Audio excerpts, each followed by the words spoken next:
I like I struggle with a lot of like I've always struggled with ADHD and I'm dyslexic and whatnot. And I've always been bottom, at least in high school, I was always bottom of my class. And I did struggle with like feeling like inside that I was a little bit dumb, like internally, like for a long time. Like being able to just like figure everything out on your own definitely gives me more confidence in terms of like I mean I can go wherever I want and figure it out. It's definitely yeah, it's just I mean, the after effect for me is definitely just like a confidence boost of like, yeah, like I don't know, you can really, I really can go where like figure it out. Not that dumb.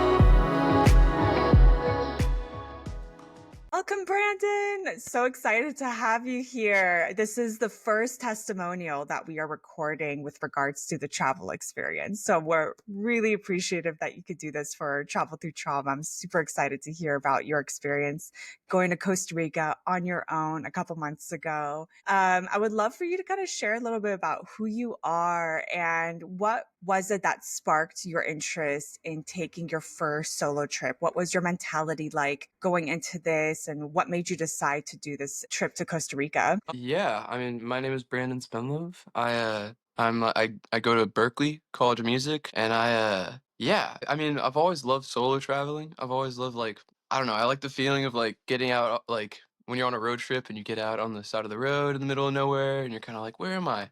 I just always thought that was cool. And then in high school, like senior year, I did a service trip to the Dominican Republic, and that was really beneficial for me. I definitely came back with I don't know, going there alone and meeting new people, everything definitely gave me a lot of confidence coming back home. Um, and just like, I don't know, just it felt very liberating, and it just to be able to do something on your own, and to navigate somewhere you don't know where you are at all. It's a pretty amazing thing. And I just love the feeling, yeah, of just figuring it out. I definitely feel a lot more comfortable traveling now with Yeah. everything and organization in that terms. I mean, I feel like you have to organize when you don't really have a choice when you could be, I don't know, stranded in the middle of nowhere. But yeah, Yeah. it was What was definitely your experience like going to Dominican? Because you were what, in like late high school, you said, when you went to that trip on your yeah. own, or I what? went Like, in 11th grade, so I probably would have been about okay. like 16, 17, probably about to be 17. Wow. But that was cool because I was just like, I mean, it was very like it was with a program, so I didn't have too much freedom, but it was still going to like the middle of nowhere really, and like into a village and sort of I don't know. We were helping them build aqueducts, but to be honest, I think that they just had us do the work and then redid it themselves. I don't think we were doing it right. But it was I mean, it was pretty incredible. It's definitely what sparked my interest in like solo traveling. Then I kept watching people on like YouTube, and that kind of became an obsession of mine. Just like watching a bunch of different people. Just the idea that you could do that, you could go. The world is such a big place, you know. And it's like there's so much to see. Yeah, that spawned my obsession sort of with traveling alone and stuff like that. But yeah, that's pretty much it. Plus, you fly back and forth from Massachusetts on your own quite frequently. So I'm sure you've gotten quite used to flying by yourself. Yeah, yeah, true. I also did backpack. I backpacked through Italy, like from the top to the bottom, like my senior year. I don't know if Whoa. I told you that, but No, yeah. So that was also a little introduction, I guess. But I was that with was someone. completely by yourself? No, I was with my ex-girlfriend at the time. Oh, okay. But yeah, but it was that was definitely cool too. Like that was my first introduction to backpacking and stuff. Having all your belongings on your back. Yeah, that's a raw way to travel for sure. It's like everything you own, everything that's important to you in that moment is just on your back. And you Yeah. have to be able to carry that load from one city to the next. How long was that trip? Trip was like I think 2 weeks, but we were staying in like nice hotels and everything, and like having some pretty beautiful dinners, and like so it Yeah. wasn't super as like raw as what I feel like I just did, but it definitely was a yeah, a good introduction to it at least. Yeah. So you're in your sophomore year of college. You just finished. And I know that you took this trip like a semester ago. So what was your like mentality like going into it? What were some of the obstacles or emotional and mental challenges that you were facing at the time when you decided that you wanted to do a solo trip? Because that was a pretty big endeavor for you and your parents to Yeah. get comfortable with. Yeah. I mean, I've always, I don't know. I always did have felt like that feeling of sort of like wanting to get out and seeing somewhere new. Kind of just, I don't know. It's a great refresher to just like for confidence and awareness of the like of the world and how different people live and stuff like that. It definitely was like I don't know if I faced too many obstacles going into it because I was kind of just like a little bit dumb about it. I don't know, but I definitely faced many challenges while I was there. Yeah. I guess I was just ignorant to what I what I would have to I thought I could figure it out, but and I did, but it was definitely a lot it's definitely pretty difficult at times to get places, and especially when I mean, I didn't really I don't speak any Spanish, so it was communicating and everything was a little bit difficult, but Really? So tell me about those challenges. Like what did you expect going into it and then what ended up happening in reality? like, that's the thing, I don't know if I really thought about my expectation for anything. I kinda just was going in, just to kinda see like, that's part of the adventure, figuring it out. I mean, there was a few, like, times where there was, like I could tell you the scariest time, definitely. Definitely. Tell me that. Yeah. It was, the bus, so, I mean, the whole, like, experience getting to Monteverde from San Jose. Jose was kind of an ordeal, because I made it to the train station or whatever, and I also side note, I loved San Jose, I thought it was a beautiful city, and so I got there, I didn't nobody could really tell me how to get on the train, I was kinda asking or, like, on the bus. I figured it out eventually, I got there. By the time I got to, Monteverde, it was at, like, 6 p.m. or something like that. So we got off the bus, it was beautiful, like, the drive there, like, through the jungle and everything, but I realized that I was where the bus dropped me off, I was about, like, 45 minutes to I don't know yeah, 45 minutes from the hostel, and, it started to get dark. So and I probably could have figured I tried to call an Uber, but I couldn't really figure out a way, so I just decided to walk, and I was walking there, and it got dark, and I got dark to and I was walking along the side of the road, and I got dark to the point where it was I couldn't see my feet, and I had my backpack and everything, and I definitely, I was on the phone with a buddy of mine, and we hadn't talked in a while, and he was, like, wondering how I was doing. It was funny that he called at that time because we were talking. I misstepped when on the road. I fell into a ditch, um, with all my stuff, and I couldn't really hear my, I kinda lost my phone, but I could hear my friend's voice under a bunch of leaves, and I found my phone, got out of the ditch, yeah, it was scary because it was, like, pitch black. Yeah, made it felt amazing getting to the hostel, though. It was, like, heaven at the I could see the light. It had been dark for so long, and, like, laying in bed that night was so awesome. And dinner too, like, such incredible food. Um, but yeah, that was definitely one of the scariest moments, and just I don't know, trying to figure out how to get there. I remember she said, one of the ladies that I was talking to, I kept asking her, she was, like, the woman that was, like, telling people to get on the bus or whatever. And I was asking her if there was something, if there was a bus coming to Monteverde while I was waiting in like the bus station, and she said she said something, and I looked it up, like translated it on my phone, and she said, "I don't know," and I was like, "Huh, I don't know," and I was like 2 minutes away from sort of giving up and just going across the street to like get some food. Like right as I was giving up, I heard like the over like the intercom be like the bus to Monteverde, and I got up. People laughed at me, like shot up and started running. My gosh. But yeah, it all worked out. Even when like even when it was scary. But that was definitely a from there on it was pretty I kinda got used to like just like figuring it out. I don't know. Went on my phone, I was like, okay, I gotta leave by this day. Like figured out like I just looked it up how to get there. They're like get a van. Yeah, I mean you told me that too. Yeah, yeah, yeah. And like I never done that before, but like I showed up at the place that they told me to show up at the right time, and there was times where I was like, "Is it gonna come?" Or they were late, Yeah. and they always came. It was cool. Yeah. So you Yeah. ended up taking a van from Monteverde to Manuel Antonio? Yeah, yeah, Okay, good, good. Because I woof, another bus ride like that would have been rough. yeah. Yeah, the bus ride was pretty nice. It was honestly super nice. The lady next to me, she bought me some plantains. She was very nice. Um, because I just didn't have enough money on me to buy. Some dude came on the bus selling plantains. All the people were so nice. Like if I was, they could obviously tell I had no idea what was going on, and they totally helped me out. Yeah, yeah, they Did you totally. feel safe, like, through all the experiences that you had? Were there moments where you felt really unsafe? The only time was walking to the hostel, because Okay. I mean, like, in the morning after I walked around, like, a lot, and I realized where I was walking, I realized that it's, like, I mean, a super safe, like, I think it's one of the safest, like, cities. I looked it up in like, Costa Rica, or, like, towns, and, like, the entire time there, I felt so safe, but because I didn't really know where I was yet, and I was just seeing the only light I was seeing was cars passing by me. I was like, "What?" That was the only time I felt actually scared. Yeah, yeah. But the rest of the time, I felt pretty good, pretty safe. Hey, what about the hostels? Like, that was your first experience staying at a hostel, right?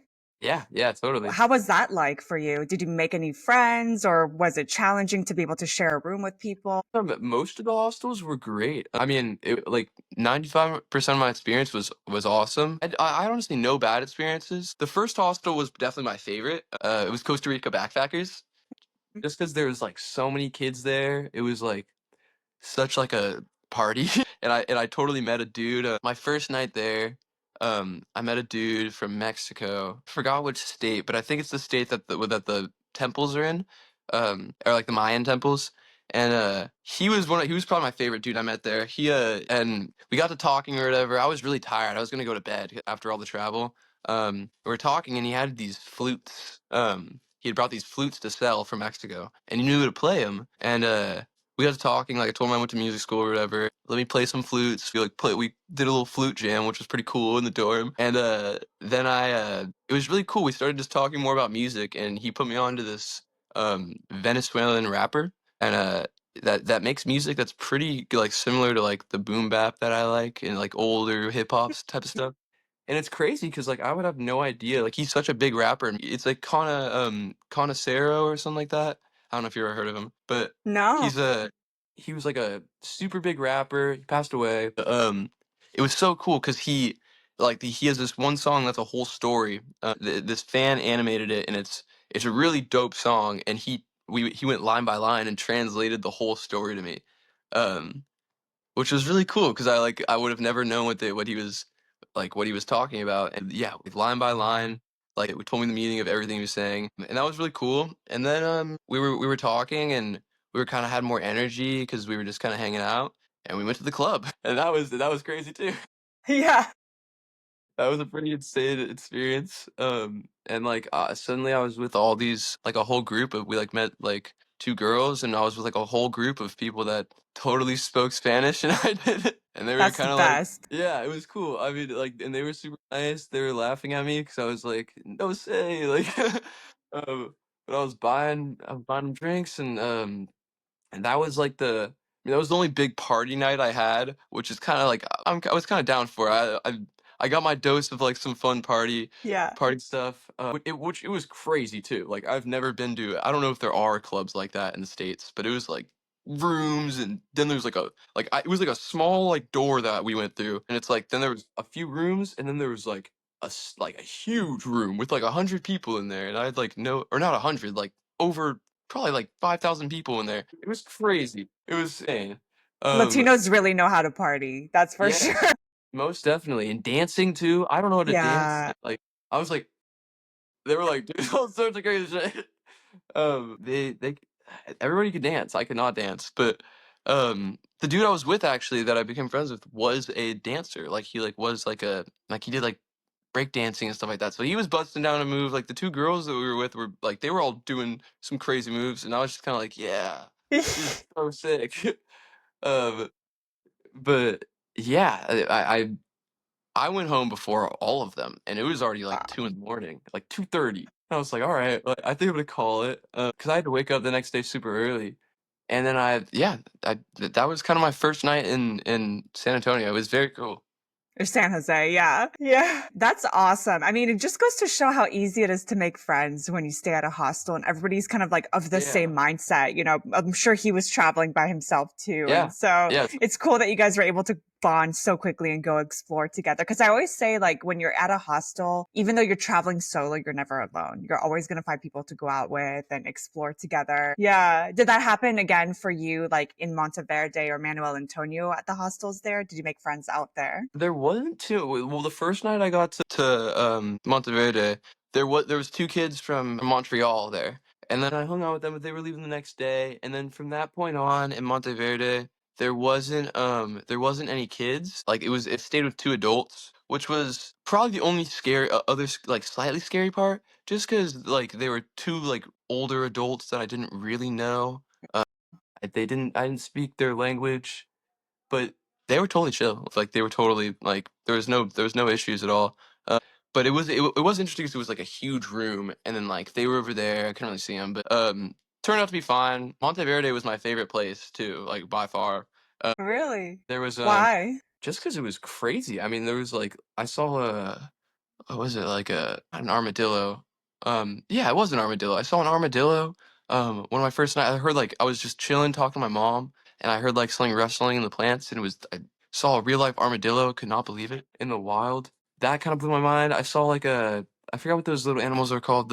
What are uh they're sort of like they're furry, small, like what are they called?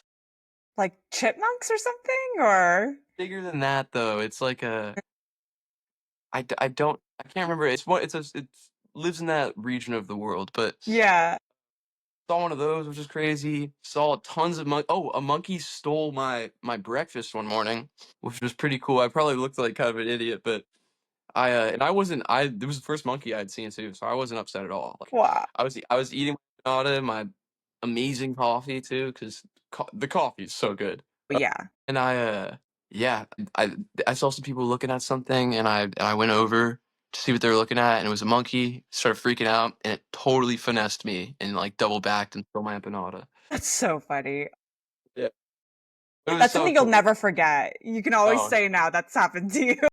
yeah, I also totally Man. did. I made a whole video out of the whole because I Oh brought my god. like my VX camera. I could show you. It's right here if you want to see. It's like a Yeah, you'd have to show me later for okay. Okay. sure. Um, What other excursions did you do when you were in Monteverde? Did you go like zip lining or on the suspension bridges or hot springs or something? I probably should have. I was really kind of just enjoying just the freedom of like being able to like go wherever I want. I did a bunch of like sort of just like if I saw a trail off the side of the road, I would just go down it. And then like I would find like a beautiful waterfall and like there would be no one there. And it was like kind of like I don't know, just a lot of those moments where you sink in and you're sort of just thinking about life and everything, and it's like it's I think it's truly living. It's totally, I mean, it's beautiful, and it's like so many people don't do that, and stay in like literally their town for like their entire lives, Yes, and it's exactly.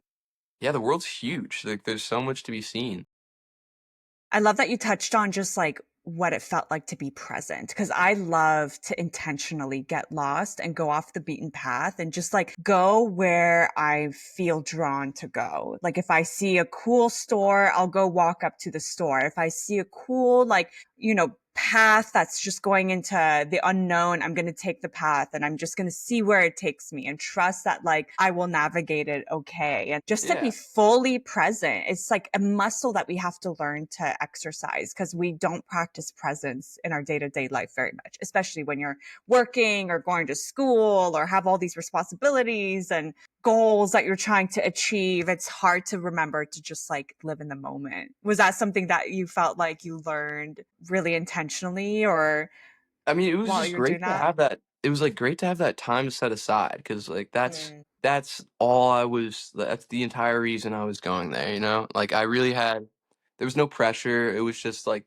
it was great because it was this, like, 2 weeks or week that was set aside for me literally to just do whatever I wanted in this new place and to be yeah, to be present, to journal, and to, like, grow and whatnot. I mean, yeah, like, there was no it's incredible to have that time, it's rare in life that you have, like, that time set aside to no pressure to do anything, you just gotta all you have to do is just, I don't know, live. take it in, live, yeah, Yeah. have free will, make some memories, but yeah.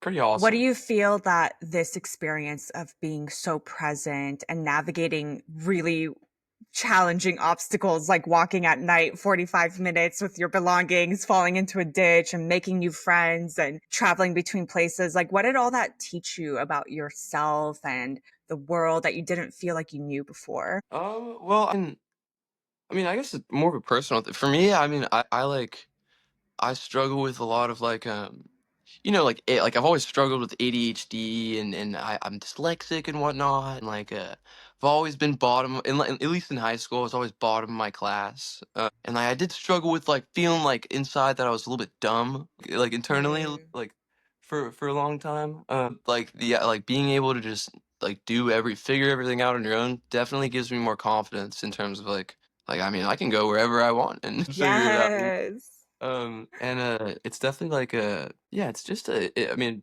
the after effect for me is definitely just like a confidence boost of Mm, like, yeah, like I don't know, you can really I really can go where like figure it out. Not that dumb. yeah, Sort of idea, but yeah, it's mostly like the after effect for me has just been confidence. Like you get to see different cultures and everything. Get to see how people live, to see a little bit of poverty, get to see like a little bit of like I don't know, different parts of society you don't necessarily see, different places. And it's like a yeah, you take that with you. I mean, it like exactly. informs you and everything. I don't know. Wow. I'm so glad that you shared about that. I mean, and first of all, thank you for talking about your own insecurities and how that this like trip really empowered you because that's really the point of solo travel in my opinion. I think that's Yeah, why it's so healing. You come back feeling so capable and you're like, I am limitless. All these yeah, limitations I put on myself, they're fake. And just because society or school or bullies or friends or whatever told me that I belong in this box, that box is just a construct. It doesn't actually exist. And book smarts are not a reflection of our actual capabilities and intelligence as humans. I just yeah, don't think that our school totally, system necessarily caters to people with ADHD or dyslexia. That's on the school system. totally. So I'm really, really proud of you for taking that leap of faith in yourself first and foremost. And then just to also like expose yourself to other ways of life because I think the way that we live in the United States and especially most parts of California is not a reflection of the world. We are very, very privileged, and the majority of the world live like how it is in Costa Rica. Yeah, You know, yeah, totally. so it's very humbling, honestly. And I don't know about you, but it makes me really grateful for everything that we have in our lives. Yes, that as well too. But I think that was a great way of putting it though. Like definitely like I feel like I came back more capable. I think that very much so summarizes it. And I think my that summarized a lot of my insecurity is like being incapable, you know? So I think that's like yeah, it's a great way of putting it. Like definitely feel like come back feeling more capable of taking on the world, I guess. Yeah. How has that changed or influenced your decision making since you've come back from your trip? Have you like, I don't know, approached life any differently because of this? Yeah, I think so. I think I mean unfortunately I'm zombied by my school. So I mean but like it definitely has like just the overall confidence of like being able to talk to anybody or not feeling like much insecurity or not really caring about like what you look like or who you are or whatever, you know? Because sometimes you can be talking to someone and think about like a pimple on my face, but like Mm, it's just like definitely not I don't know if careless is necessarily the right way to put it, but, like, kind of, like, that carefree. yeah, carefree is a Yeah. good way of saying it. But, yeah, definitely just like, a lot more confidence. I mean, I definitely feel like I have to do this, like, every couple years. Um, If not more, yeah maybe every 6 months or something. yeah, totally. I mean, if I have the time, I would love Yeah, to. of course. That's the goal to get Wow. around. Yeah, yeah.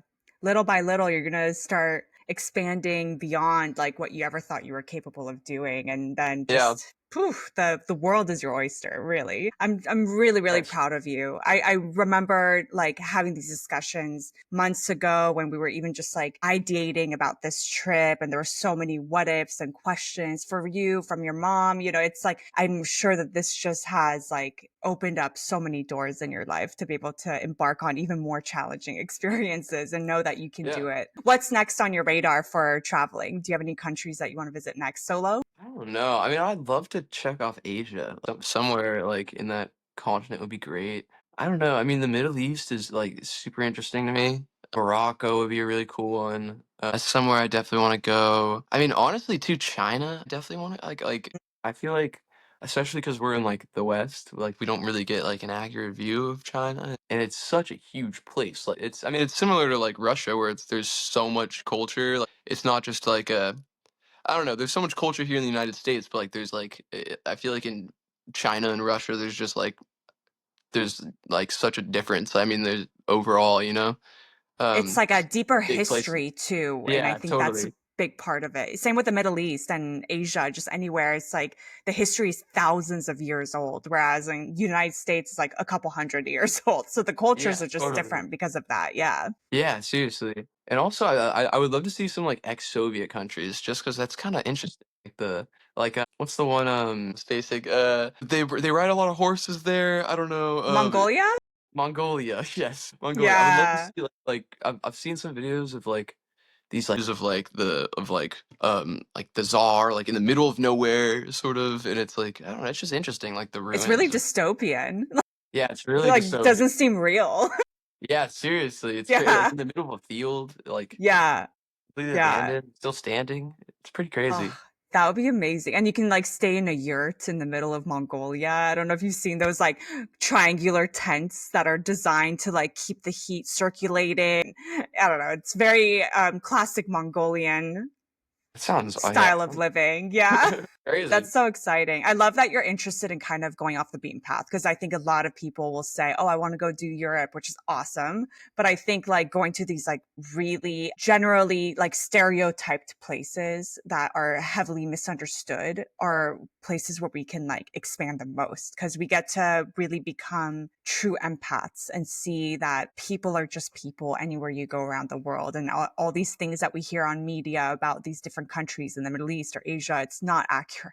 We get to make our own opinions based on our own lived experiences when we go to Yeah, these places. Yeah. and there's people there, like there's like I mean there's people in every place. Like it's not like the and not everything's a reflection of like the government and whatnot. Exactly. The Yes. I think people connect like regardless of where you are. Yeah. And there's way more good people out there in the world than bad people. And I think Yeah, I we'll start agree. to see that. Yeah. Yeah, totally.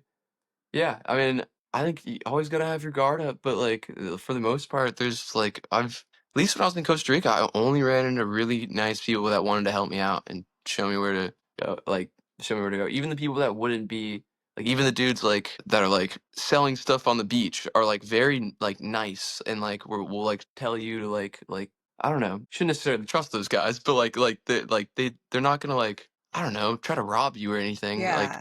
it's very good vibes overall. Yeah, yeah, exactly. I mean, you're in their home, and I think most people want to be really hospitable to Yeah. visitors, especially if those visitors are respectful of their space and their culture, their language, and whatnot.